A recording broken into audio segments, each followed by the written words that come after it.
noticeable spot for every classroom, and so by August 2nd, we'll be going around for the district guidance to make sure that they are up for kiddos. They can't be on the back of your door, or if you open a closet and it hides it, all of those things, they have to be in a conspicuous place. That's the terminology they use after doing the work. Okay? So make sure that you grab one and that they are up. We will come around by August 2nd, or 12th, excuse me, to make sure that they are up. Sorry, I meant the 12th. So we're going to turn it over to our campus AI ambassadors. Good afternoon, everyone, and this is the Unlocking AI in the Classroom afternoon presentation. So I'm going to start with introducing myself, and then we'll all introduce ourselves. So I'm Veronica Boucher. I teach 8th grade EDLE, and I love to use technology in general, so I thought I would take the opportunity to go ahead and learn about technology in the classroom over the summer and then teach you. I'm Whitney Squires. I teach skills for living. Can you hear me? I don't like this. That's okay, I was trying. All right. Whitney Squires. I teach skills for living, which doesn't seem like the tech-heavy task, but my interest is more like how it's going to help us in our lives as teachers. So doing things smarter and not necessarily making things work. Okay, I'm Teresa Kepp, and I teach reading lab and yearbook. And the first year I started teaching was when they brought the first computers into the classroom. That's right, they were chalkboards when I started teaching. So the fact that I'm an AI ambassador, y'all should just be laughing right now, because anybody can do it, and it really, truly, this was an amazing workshop training that we went to, but it's not using the AI as much for us as teachers. There's lots of tools for that. Y'all probably experts at ChatGPT and all the things, but this is actually using AI in the classroom with students, and so we're going to talk a little bit about how the world is changing, and there's certain inventions that change the world, like the car, the people that run the horses. They all love the car, okay? Because they were like, oh, I'm not going to get a car, I'm going to ride my horse. Like, people don't ride their horses to work that much anymore. We all got cars, and then electricity. So AI is one of those inventions. It has completely changed the world. So we can't be ostriches and put our heads in the sand, like someone like myself might be, that's a little older. We have to embrace it, and we have to do it, or we won't have jobs. So, there you go. Go AI. So this is an interactive session, so please make sure that you have your Chromebook with you. I thought I'd just give you that heads up.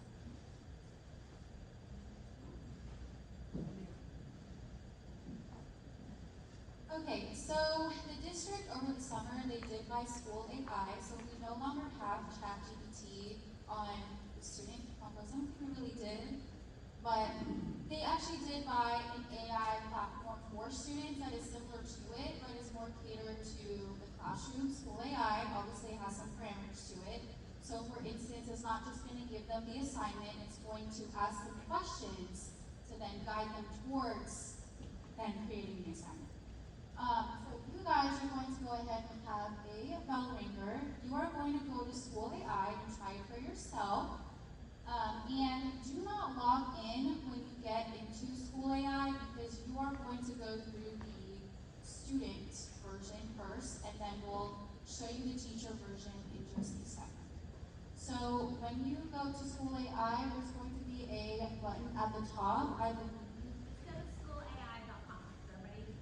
We'll get a new tab. Schoolalai.com. There should be a spot at the top right where you can press and then you enter your code.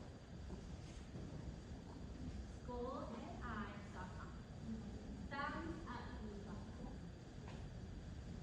Space code, yes. It is space code. And I think I pulled it up so y'all can see it, this version. And it's capital N, capital U, capital G, capital T, right there on the screen. So you're just going to go to the code and you're just typing NUG. And hopefully. Okay, so this is actually a chat bot. So you guys are going to do something that your kids would actually do, and you're going to interact interact with the AI on this little chatbot that we created for you. So hopefully it's going.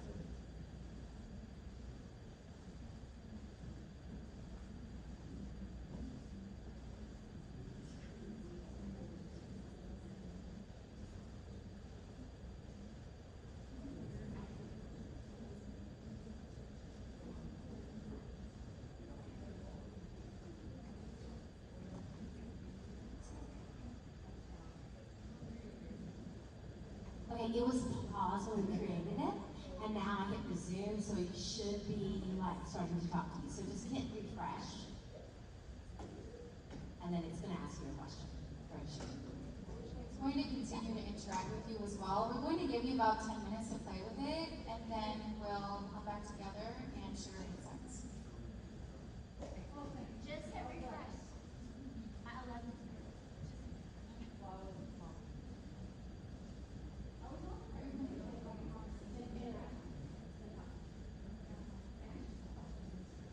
So you guys are going to be interacting with it individually, so it's going to be a 5-minute timer, and then we'll come back together and share insights. So you're having a conversation with school AI.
like excited about what it's sharing. It's all individualized, so everybody's got totally different stuff coming up, which is cool.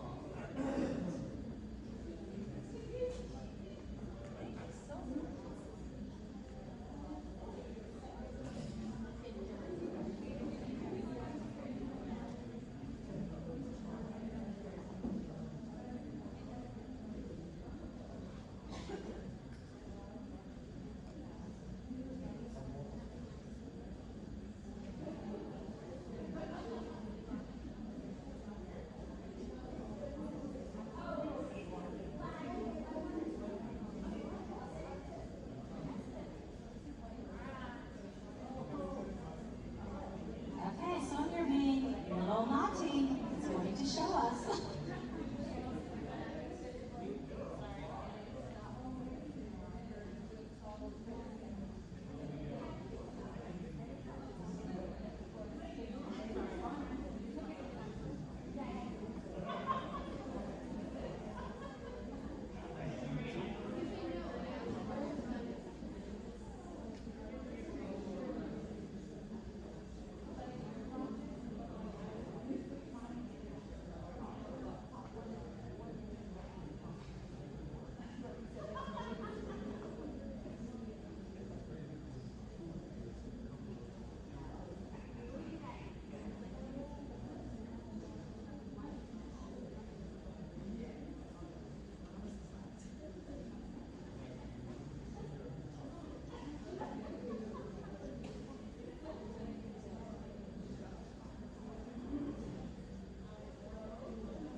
All right, everyone. So I'm so glad that you got the chance to play with it. I want to pick on two teachers to go ahead and share with us what are your takeaways from playing with School AI.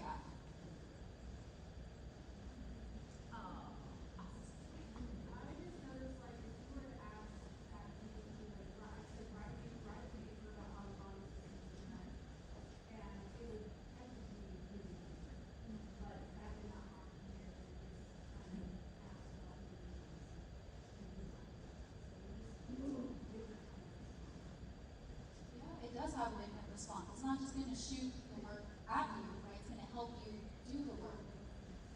Right. Absolutely. I love that takeaway. Anyone else? So I get it from a perspective of trying to figure out easier way to get lesson plans done on campus, and from that it could be teaching lessons from what you teach and then lesson coming on the block. It's kind of cool. All about smarter, not harder. So it's willing to do my job for me, to be smarter. And you guys were doing, you kind of, I mean, we're teachers, so we can't call it people on teachers. So you went in and kind of thinking like a teacher. There is a section of School AI for teachers, and that's really geared for like if you want a lesson or something. So we were just wanting, so this one, when you see like, so you can see what the kids see like on their end and be like a student. So I actually created one of these to do for like reading lab where kids don't have to read as much. And I said, pretend that you are going to work with students who are struggling readers, find books that interest them. Some of these students do not like to read, so be encouraging and be specific and ask questions that guide them to find a book. And then I pretended to be that student. And it's like, what do you like to read? Nothing. Reading's stupid. Oh, I can see that reading can be somewhat challenging. Do you have other interests? No. Okay. Well, do you like books? And it went on, and I was really a total rat to the AI. And by the end of the thing, it had like found a book for me that was 2 grade levels below about travel. It was a mystery set in Paris, like totally things based on like what I had answered. And I was like, gosh, it's truly amazing. Like, so if a student really is maybe struggling a little bit, it guides them and helps those kids that maybe don't know what to write for their essay, or they don't understand a math concept and they need help with fractions. It really can help them with like all that kind of stuff. So it kind of leads into why AI is important in education. So as she was saying, it has personalization and differentiation, it's catered to the student that's currently using it, right? And then it saves planning and grading time, as Coach Green figured out. And then it encourages student engagement and creativity, and it prepares students for future careers. Students are going to have careers where AI might be a part of it, so we might as well integrate it into our schools already. And then, AI won't take your job, but someone who knows how to use it will. So, what do I mean by that? You can't run away from AI. There's going to be AI in classrooms going forward. And so, if you are a teacher that refuses to use AI, you are going to become almost, this is kind of funny to say, but kind of like a dinosaur, right? The rest of us are going to advance. And then you are going to be like, well, I haven't learned that technology piece yet. And technology keeps advancing and advancing. So you want to make sure that you continue to train yourself in AI and get involved with it. So here's some statistics for you. By the end of 2025, 80% of classrooms will be using AI, okay? And then, when today's kindergartners graduate, AI will be 1 billion times smarter than a human. So you have to learn how to keep up with that technology if it's going to be that smart. And then, nearly 50% of U.S. students in grades 6 through 12 have used AI without their teacher knowing. Okay, behind your back, your students are using it anyway. So we might as well train them how to properly use AI. So there is no way to really go around it. You have to learn to embrace it.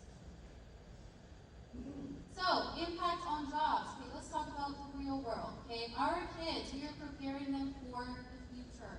So, knowledge workers, people in accounting, data analysis, people who are radiologists and factory workers, their jobs are at risk with AI. So AI might actually replace a lot of jobs, but luckily for us, okay, education, people who do any sort of teaching and are medical professionals, if we learn how to work with AI, we will be just fine in our sector. Now, obviously, people who are, in creative fields that use strategies, who are nurses, EMTs, hairstylists, new-collar workers, skilled tradespeople, those people have jobs that are more hands-on. Obviously, you would trust more a human being to cut your hair, right, than a robot to do it. But for us, we need to work with AI in order to keep our jobs. So I thought I'd share with that. And then this came from Holly Clark. She's actually really fun to follow on social media because she is all about the technology. So if you're ever interested in following her and finding out more, there is that.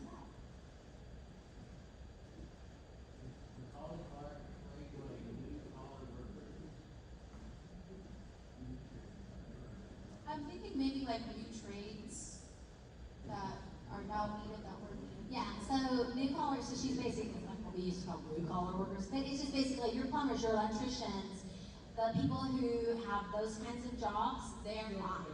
Yeah, tradespeople, that's what she's basically. I know, I thought it was a little strange too, but that's what she said. No.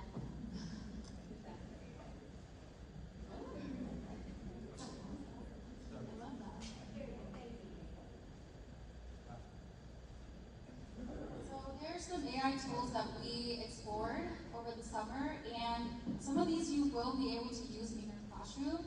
So Brisk, we have seen, I think, in some of the AI trainings already in Frisco ISD. That one is good for feedback, accommodations. Suno, I absolutely love this one. If you ever want to create songs for your content but have AI do it, that's what Suno does. And then there's Notebook LM. That one kind of creates a digital notebook for your students. And then Pod is kind of like another form of ChatGPT. And then we have our School AI, which is the one that we'll be using mostly this school year in Frisco ISD moving forward. Now, while we didn't give you the chance to necessarily play with these right now, I just wanted to let you know that these exist.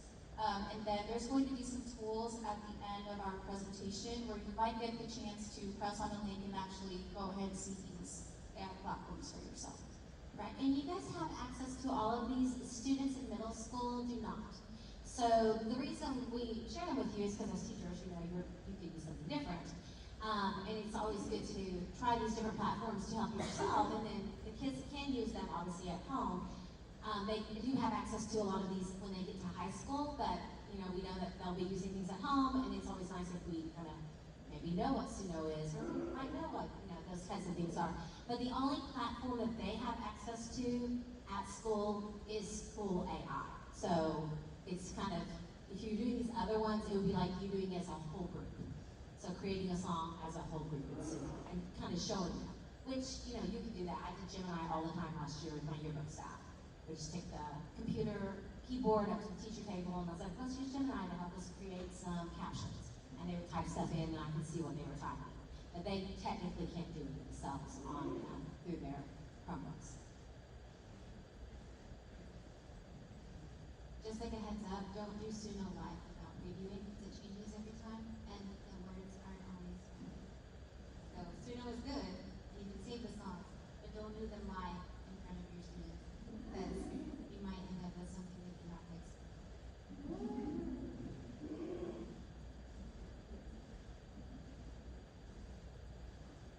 Alright, I'm going to talk about prompt engineering. I like to make fun of my husband. He's a civil engineer, and I tell him I'm an engineer too.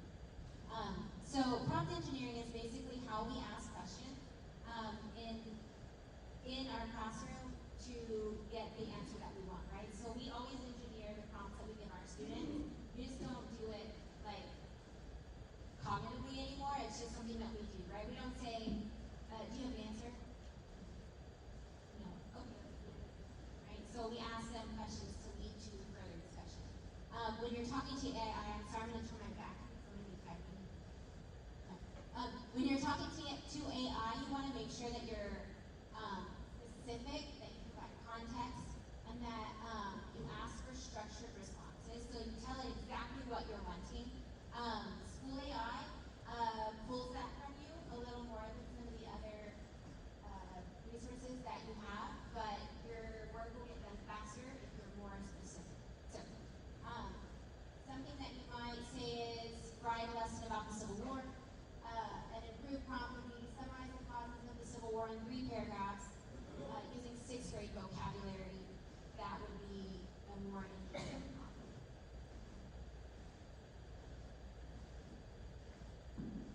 This is my favorite part of the training. So whenever you are evaluating the work that you get from AI, because we know that it makes mistakes, you should always ask if it's crap or not. So, crap means, is it current? Is it relevant? Is it, who wrote it? Like, is it citing reputable sources? Does it come on good authority? Is it accurate? And then, what was the purpose that it was created for? Who was saying last year that someone wrote a paper and there was a website that said that witchcraft caused the Dust Bowl? Yeah. So that internet, that information is on the internet. I went and looked it up later. And so that information is there, and AI pulls from the internet, right? So it could very well pull something from that. When you type in something that says, what are 3 causes of the Dust Bowl? Or, you know, theory. But you need to make sure that you look at all of the resources you get from your AI co-teacher and make sure that it's not crap before you give it to your students. Crap test. I'm sure there's a nicer way to teach that to our students if you want to ask them, but crap test. And you can also tell the AI after it gives you its information, you can say, tell me what biases might be in this information. And it will tell you, well, the one bias could be this, another, and that's something that we're supposed to be doing with kids now, because with AI, now there's all this fake stuff. There's fake news. If you go on Facebook, there's like amazing things that have happened. that, you know, are AI generated. And they have to be able to distinguish, this is made by AI, this is not, and that's where you get into like, what is the bias? What could be a potential bias? And then it tells you like all the things that you need to be looking at. And so that's an important thing to do with our kids because we're supposed to be teaching them how to use AI.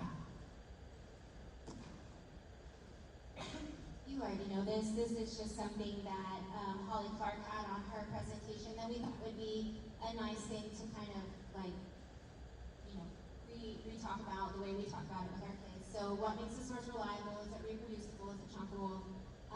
Is it visible? Can you find the sources that are cited? Also, are they available with our filters? Because that's something that comes up, I don't know, especially in my content I'm assuming with a lot of electives. I can find a really great recipe video, but it's blocked because it's a blog or something, so you have to make sure that it's visible for the students as well. And then, is there a primary source connection? And then, is it engaging and kid friendly? Because the things I'm interested in, oddly enough, other graders might not. Basically, already said this. Yeah, I could be wrong. Read it. You know, you're the expert. It's your assistant. So we don't always trust our assistants to be 100% accurate. This is the links that Veronica was talking about, so those are there for you. But for right now, I'm going to go to the teacher-facing side of School AI and show you.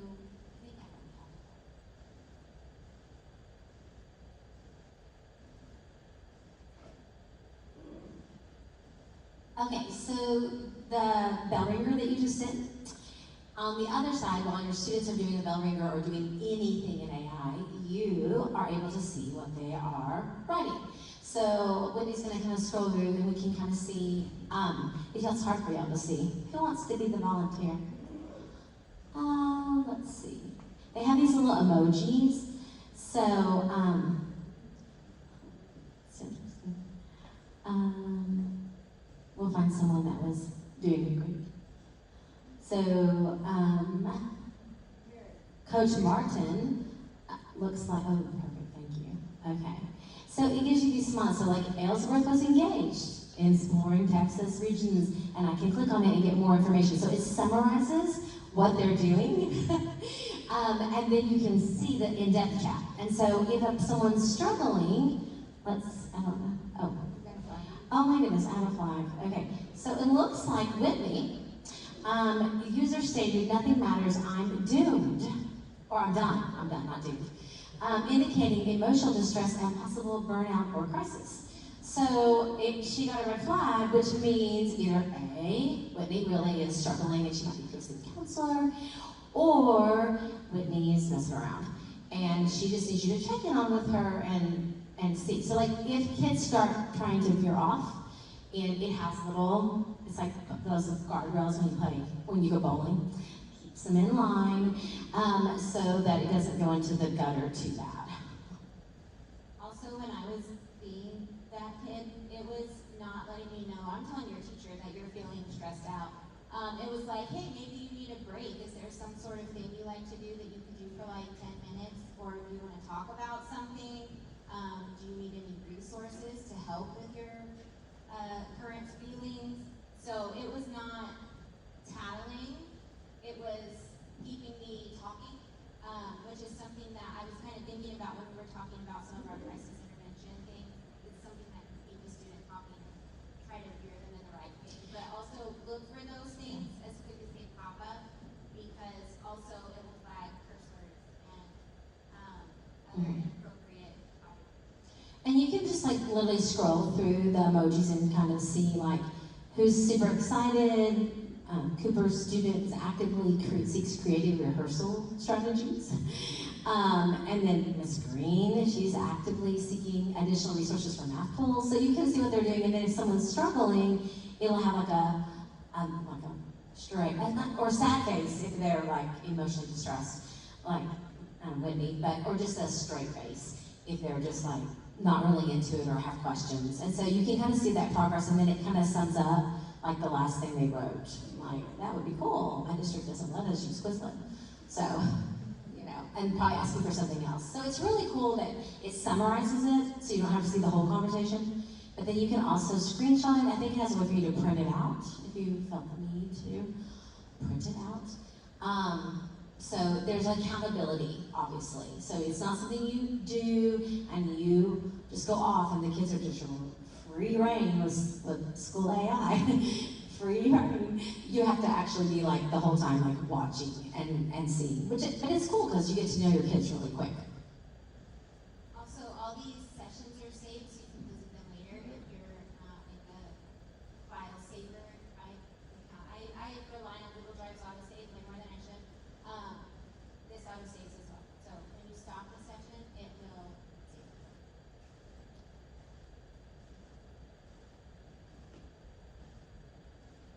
If you do have someone come in a little late and you've already given them the code, and pull up the QR code or have that come up while you're in it, so easy enough to do there. You can pause a space if you're going to use it and you want to have the same information for all of your sections in one place, or you can stop it if you want to have one for each section.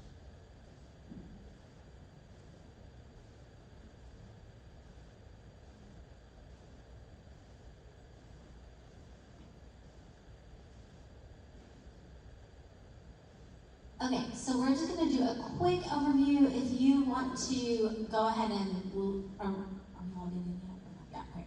So now that you did the student part, we're going to go ahead and have you log into School AI. So go back to schoolai.com and then you're actually going to log in. The login for students, they can log in through Google, as can you. Eventually this will be attached to Clever, so the kids will go in through Clever to get to School AI.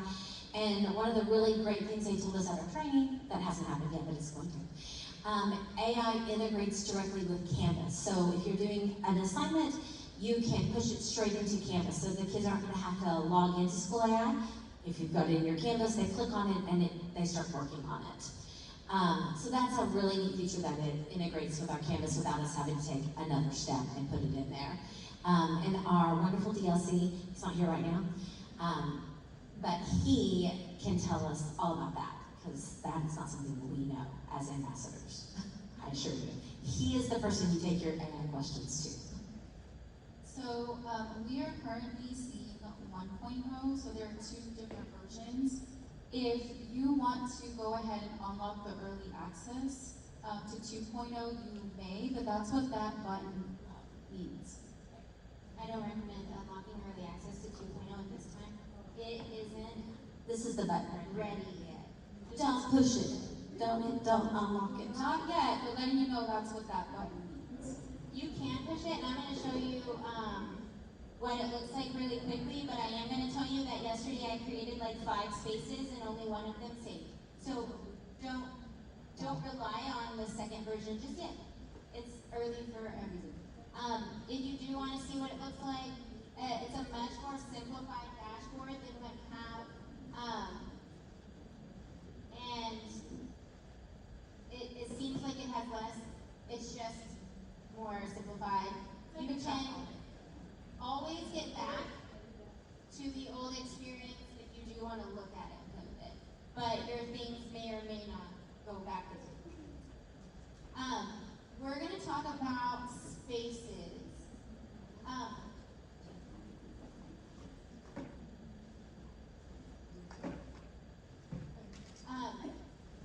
Before we talk, spaces where you're going to spend most of your time with your students. But before we do that, I'm going to show you the teacher tools that we have.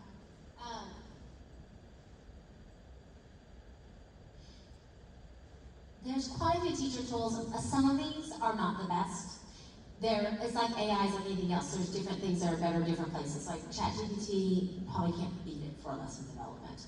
So that might be the best place to go for that. But the ones that we like the most, we liked the text translator for, if you have those ELLs in your class, and text leveler. So you can attach a document, a PDF, and say, I want you to take this story and make it 4th grade reading level. And I know Bridget, she's like, yes. And it will take whatever your story you're doing in ILA or science or wherever, and social studies, social studies, and make sure that they have it on their level. So you have kids that are reading several grade levels below, they need accommodations. This is an easy way for you to make that accommodation for them. And letters of recommendation. In case you have to. Something that Holly Clark said that really hit home with me, because I'm still writing letters of recommendation for my former high school students. If you're still writing letters of recommendation, you're doing life wrong.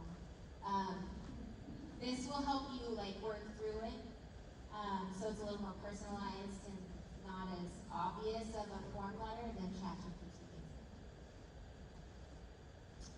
And then on assistants, the ones that we like the best, Co-Teacher is amazing. If you click on Co-Teacher, it will it's like another teacher, and you're going to use it to help you design. I think I pulled one up over there. You can see the articles. So I did a lesson for this kid I tutored who didn't do his homework. So I created this whole thing on e-scooters because he loves e-scooters, and he has to write an argument essay about whether or not you should be able to ride an e-scooter to school. And then it pulled up articles, like people who are pro e-scooter, he can read those articles, con, against, and then on the bottom it was like neutral, and I was like, you have to pick 3 of these articles to read and use them as you're writing this. And he's like, oh, that's just so awesome. And so it quickly I was able to do that in 10 minutes, versus if I was out there researching it myself. So it's great for creating stuff that goes with your curriculum, and it will help you do that in a flash. So gone are the days that we have to come up with it all ourselves. Like I said, we're going to, if you have any questions about any of the tools, most of them are fairly self-explanatory. Once you click on them, there's nothing that can't be, you're not breaking anything, you can't, just click all the buttons, nothing bad will happen. But play with things and see if you have any questions, you can come to any of us or DLC, and we can answer it. And then on the launchpad is the face or the starting point for you. So that's where you're gonna always go, is your launchpad. And then you'll see that here there's Sidekick, that is the kids' AI. So the kids, you can use Sidekick to help them. And it has really good parameters and helps keep them focused. Let's say you have a kid and you've done progress monitoring and they're really struggling with inferencing. They never struggle with that. Inferencing. And so they go in here and you've got this as the bell ringer that day or the exit ticket. I want you to work with Sidekick and talk to them about what you're struggling with on your progress monitoring. I'm really struggling with inferencing. I need some ideas because a lot of times on progress monitoring they write the same thing. How are you going to improve? I'm going to read more. I'm going to listen to class. I'm going to study. Yeah, okay, I'm not sure all those things are going to help you that much with inferencing. But they don't know what to do. They know what they don't know, but they don't know how to get the information. Because that's what we help them with. So this is a way to level up your progress monitor. You put them on Sidekick with that question, I'm struggling with inferencing, can you help me? And then it's gonna walk them through, well, what do you mean? What kind of inferencing? Or, and then it actually, I did it for fractions. It gave me, practice problems. I was like, oh, it gave me a little mini lesson, a little YouTube video that I could watch on how to multiply fractions. And then it gave me some practice problems and I solved them. And then it said I got certain ones right and not other ones. And it helped me. And so it's like a helper for a student. It's like having a little teacher next to them. And then the other ones that are really good at the top, you can find a space. There's teachers that create spaces, so they have collaborators that are the best ones, and they have them featured. So if you do some of their stuff, you're gonna get top-notch quality. So we recommend if you want to use someone's space, you use some of the best the featured creators, like School AI hires them. But don't ever launch a space without doing the space and seeing it, because anybody can put a space on School AI. So just don't assume that all teachers create things equally, because that's not the case. And so you can type in whatever it is. They have so much social studies, so much Civil War, and all of those things that are just amazing. And you can just take the space and launch it, preview it, preview.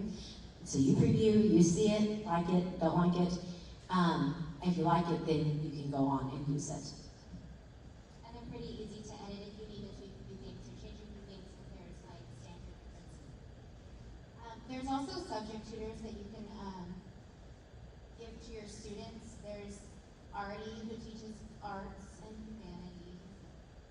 There's an economics tutor in English tutor. There's all kinds of fun little things. Health and fitness tutors, so progress monitoring for PE. If they need someone to tutor them and get them to their goal of running the mile in 3 minutes. And it just opens a space that lets them chat with that specific tutor. I mean, on a rainy day, tennis could be working with our health tutor. Alright, if you want to create a space, which is probably the most useful thing, you're going to go to spaces and then click create. You can also get to create a space from your launch panel. And this is where we're going to give you some time to play with it at your content groups. You can talk about what you want to do. Something that we were taught, not necessarily told to do, but suggested that we do, is if you are familiar with ChatGPT or another AI that you would like to get a prompt from, you can use that to get a highly engineered prompt for your AI prompt here. So you'll create whatever title it is you want to have, give it your prompt, so not, I want a space about pancakes, but I want a space about different pancake preparation methods that are able to be done in 45 minutes that involve only these ingredients. So you can do that. Very specific things. You can get AI generated cover images if they're already silly. The top parts are required. The bottom parts are optional, so you can add those in later. So take some time at your table and think about what you're going to, something you might teach in the first 9 weeks, or a get to know you activity, which is something that I think we have already. Yeah, I did a get to know you for the reading lab, just to get ideas of what they might want to read. And a get to know you, like we all have those activities we do at the beginning of the year to try to engage. What's great about doing an engineered one and having them go in is that it summarizes and you get like little tidbits about your kids that like you've read a tiny 2 sentences and you know, and then that kind of sticks with you. And then later you're like, oh yeah, remember you really like Fortnite. One idea I have is, and like, how do you know Fortnite? And I was like, I don't know, I just know you.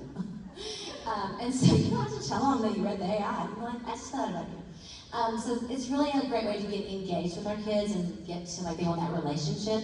It fast tracks you being able to get those relationships because you're not going to always be able to talk to every kid every day and have a long conversation, but you can read the conversation and like kind of get to know your kids a little bit better that way too. So you could do a get to know you, or the one we did with science. It was help us create a science fair topic, and then like it gave us some parameters, and then like we went through like, what are you interested in science? I don't know. And then it kind of gives you some suggestions, and then it pares it down and kind of helps you with parameters. So it was really great for science fair.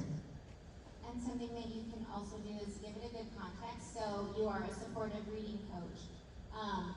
That's the context that Ms. Pep gave her space, so that's the tone it would reply in. You can make it argumentative. You can make it reply in whatever tone you want it to.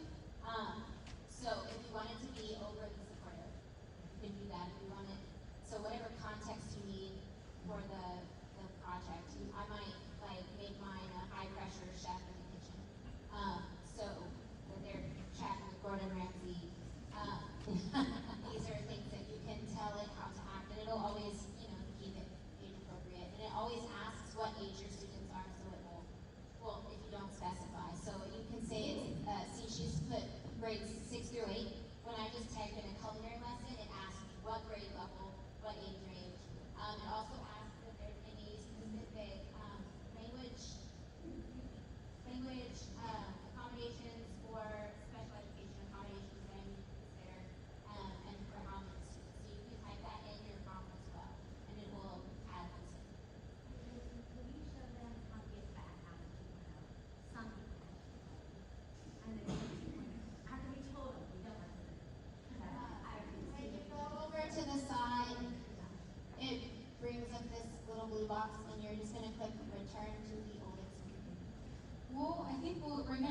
2.0 eventually. I believe that we are having 1.0 for this year, and then after this year, we're going to get 2.0, but I guess they currently have not made it the best yet.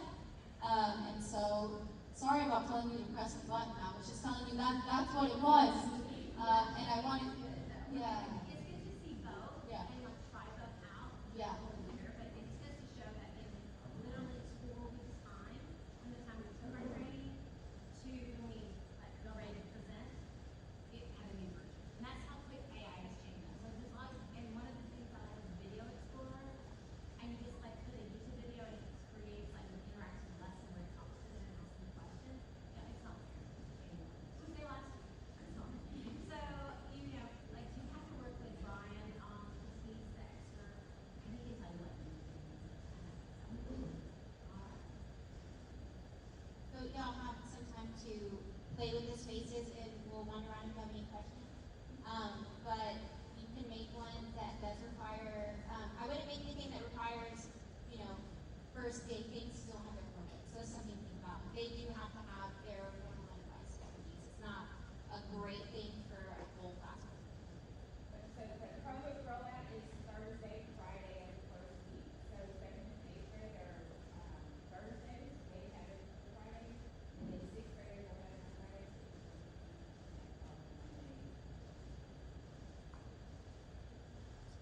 All right, so now it's exploration time. So you can go down and just go into a space that's been created for your content, whatever that is, and just explore that way. If you want to create your own space, you can do that. You can open ChatGPT, have it help you create a prompt of this is what I want to do, and then it'll do that, and you can copy and paste it, put it in, and then after you've done it, just hit preview. It's like a little button off to the right, and it'll let you try it out. Okay, have fun.